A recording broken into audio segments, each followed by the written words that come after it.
Қисеков көшесі 92, 21 ғасыр. Бірақ сонау 19 ғасырда қалып қалған бір ғимарат бар осы жерде. Және өте өкінішті. Осындай және қоғамдық орын ол.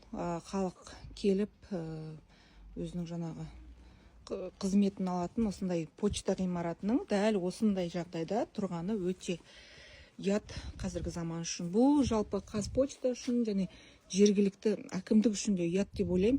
Бізде қазір Қаскелеңде не көп керемет ғимараттар салынып жатыр ғой.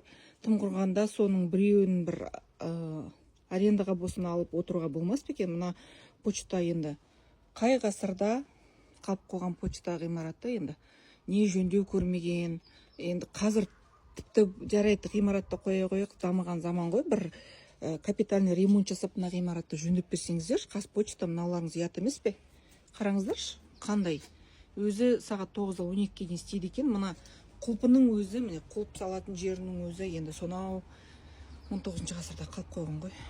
Енді осы почта жайлы бізге өте көп келеді, жібереді адамдар, бірақ мен бүгін арнайы келіп өзім сүріндедім. Негізі ішіне де кіргім келген, бірақ обед кезінде 12-ге дейін ғана істейді екен, оны білмеппіз. Енді тіпті ішім көрем десеңіздер, келесі жолы келіп ішінде түсіріп кетейік. Ешқандай проблема жоқ, бірақ енді мына почтаны мен қазір көріп шынымен жүрегім ауырып тұр.